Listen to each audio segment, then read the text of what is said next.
a bultan na chuan Arthur le tisi te chuan lo lang tisi nu le pa te chu khoya emokal tur hian lir theivel chu an la buat sei molmol chu ta Arthur chuan tisi hena inu le pa te so khoya ngen kaldon ti na zot tisi chuan lo changin khoya emo meeting an nei don thu le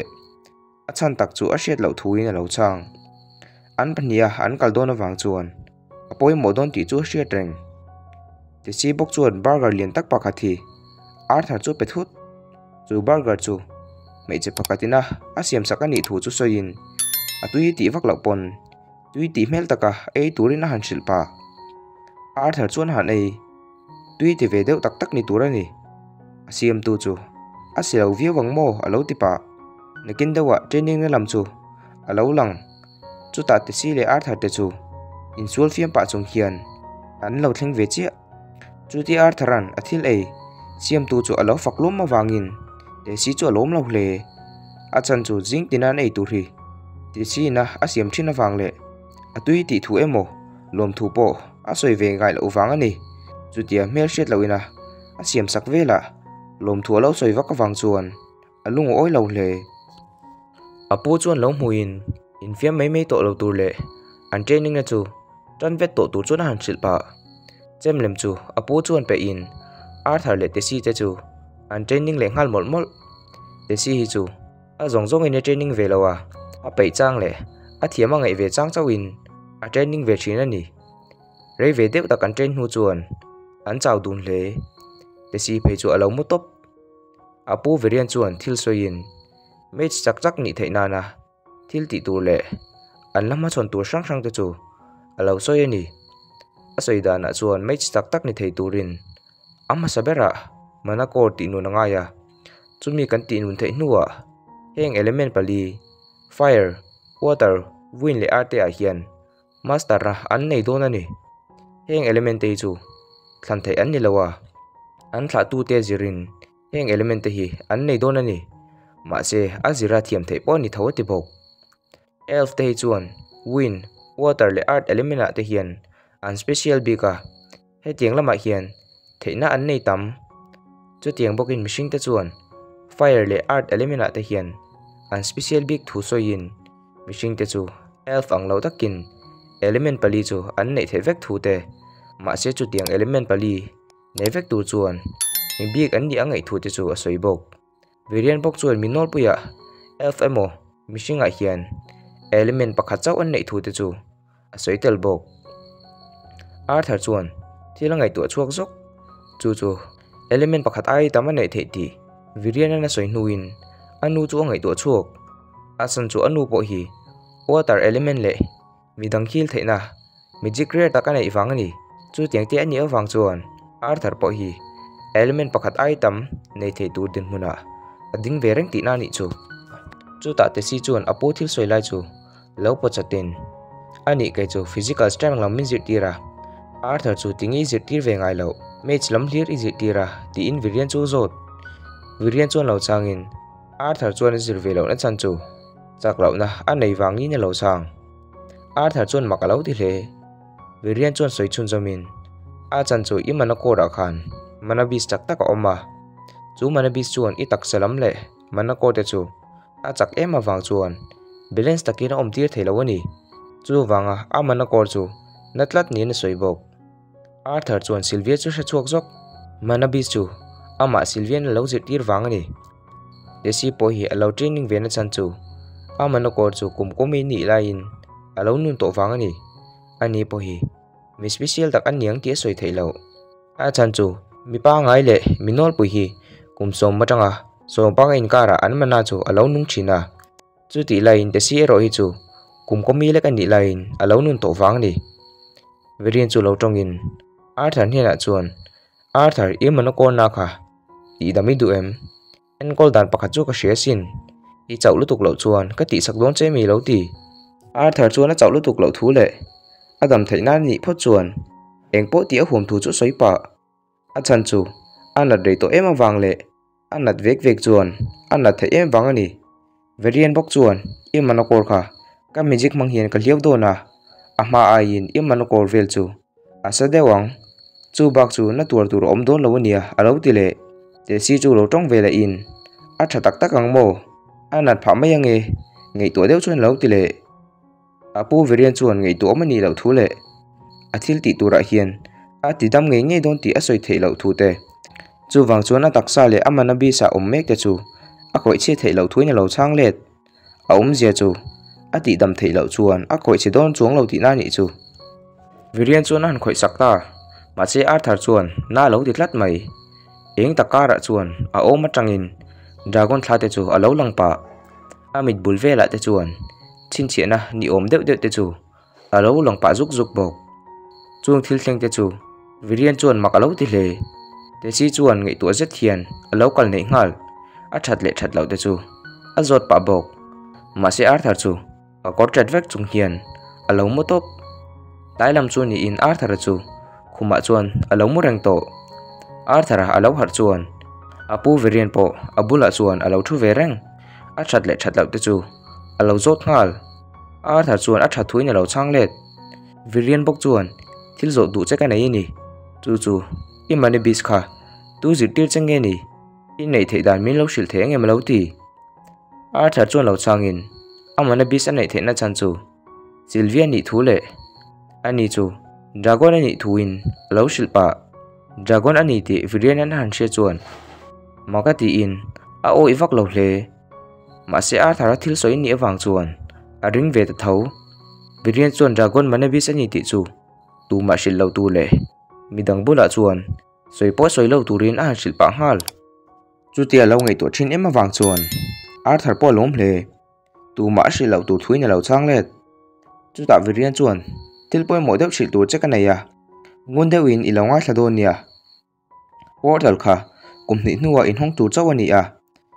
ma se kingdom pathum ten cultural exchange hun puyan nei dona wangin chu portal chu thlali nuwa in hong don ani chu da chuan I ho theyanga hantipa thil om je chu Arthur chuan hre thiam hle jinga ti si nu le pa te meeting turan kal na chan po kha tiang wangi ni ti a heta ni ma se Arthur chu a hlim viau rolin phur lo na chan tam tak anei to a chan chu an nei hlom to em wang ani a mel ngui deuh verian an mu chuan tinge Arthur ring ngui viawa inu le pa te nen hlim takin in mu thei don alom alo ti le verian bok chuan chu tiang lam chu ngei to lu tuk lo tur le nak tuk lama chuan an tren le dona chu wang chuan ha dam taka mu turin an shilpa Arthur bok chuan ani te si na sheto em tin a zot verian chuan lo changin a sia to thu le anu le pa te chuan an shil thuina lo chang ma se te si chu a lungei mel hle a chen tha tak om to lo tu chu a kwa har lok tak zet ani verian a kal hnuin Arthur thlali hnuwa a chu san to mai tur chu makati in hun kal chakati ve hle chu ta Sylvia na lo pek tui ang deuh kha a lo eng thut mai ke tur ang che na lo om zui a ke zau zel I chuan mit ang deuh hi a lo lang thut chu ta dragon nau te chu a lo chok ta thut mai a la cute em zui Arthur po chuan cute a lo ti ve hle chu tia a lo mol lain Arthur ba na chuan dragon te chuan a lo se thut chu a se na chuan dragon symbol chu a chuang hal Arthur chuan dragon nau te chu a mhenga pho sak anu hming choin dragon chu Sylvia tina pho ta ni chu ta Arthur bok chuan dragon nau te Sylvia ne na ke chu pa ti in min ko don nia han ti pa a chau to em awang chuan Arthur chu an mu nok dragon Sylvia po chu Arthur mu dabula chuan alo mu ve ngal mai bok atuk lam chu ni in te si chu Arthur ke tho tum chuan alo kal le to Arthur pon sin a han la chu Sylvia chu te si chu na mu a mu chi chu ani pon cute alo ti ve ngang mai a pom hal chat ma se Sylvia chuan mel shet lo in pom tir chu alo du vak lo ni turani a han tal ve vak nakin dewa an training na tur lama chuan an vakal le ta te si bok chuan Sylvia hena kalau po mangche min lau su han tipa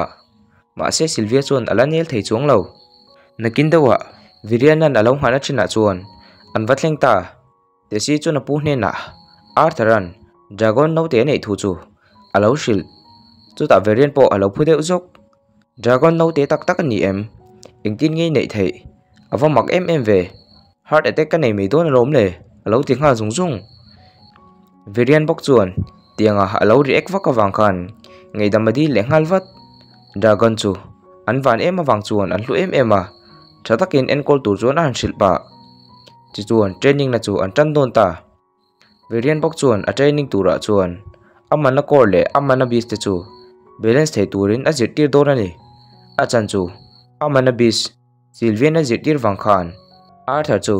beast te marani to wang ani chu ta Varian an a magic ability shadow pentar chu lo mang ta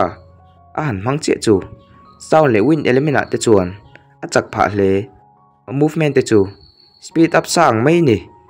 a taksa te po chu thil dum hian alo la khu chum chum zui chu tianga Arthur an han mu chu makati hle a chakin magic ability tam tak Varian hian anei ti chu hria ma se turami kheri chu arin pe lam de ani chu tiang form ma Varian na chan chu Arthur amana beast le a body balance turin siam that sak atum wang ani chu tianga ti thei chuan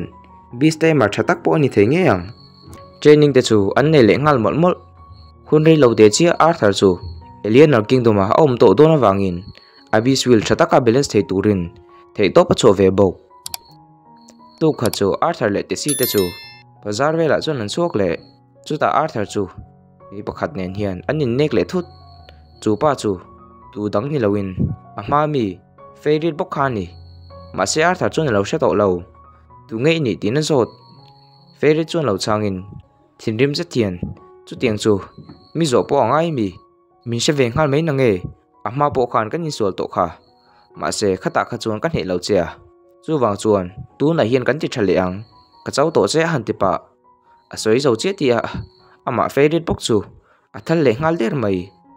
favorite chen te po in tun tum chu sim ve to ang ti kha chuan an lo ti ve top an ning ve deuh to ni turani ma se tun tum chu Arthur hian mel ma siam a in favorite chu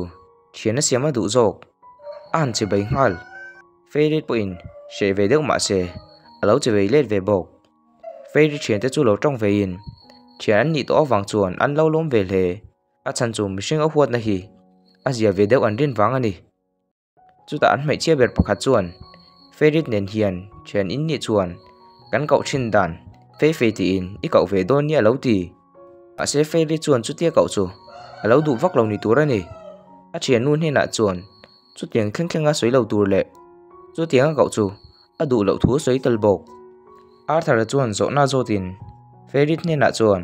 culture exchange hun pui kingdom pathumina an man tura ikal ve do nem tin zot favorite chuan lo changin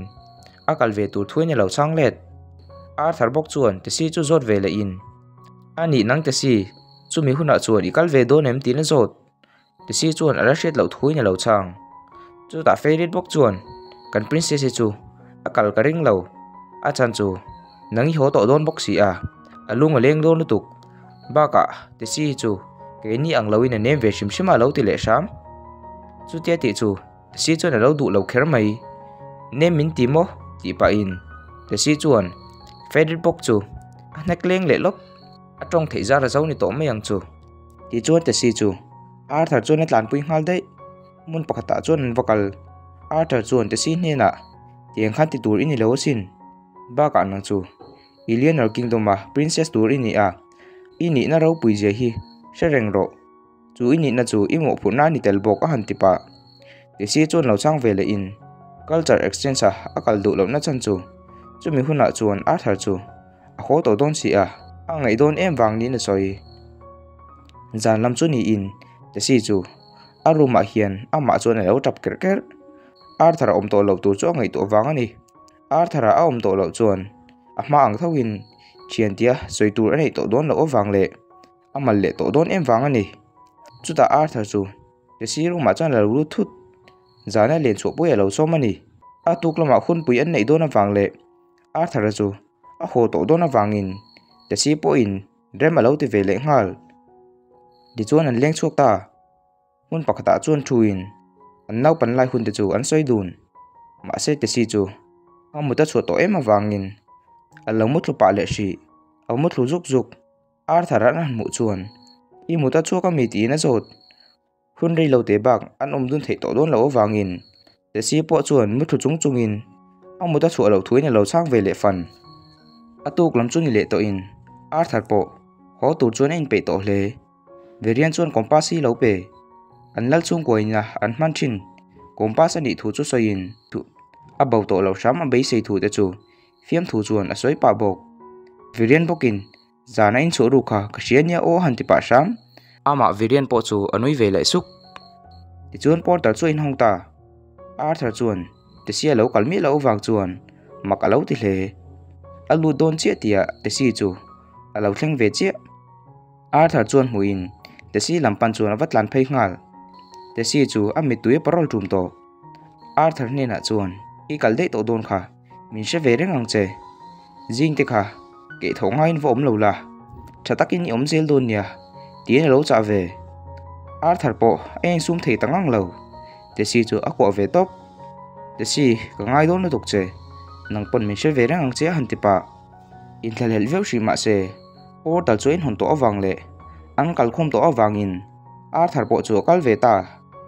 jin kong tam tak an paltlang le nuin Arthur chu an in nge thleng ve ta an in kong khara han kik chu mei chino kong paka thien alo hong o le tun tum episode ta chuan tiang jong hilen phot se kong in like subscribe comment share lama te kan chan min lak pui bula episode dot le hi ron upload thoi kan tum don nia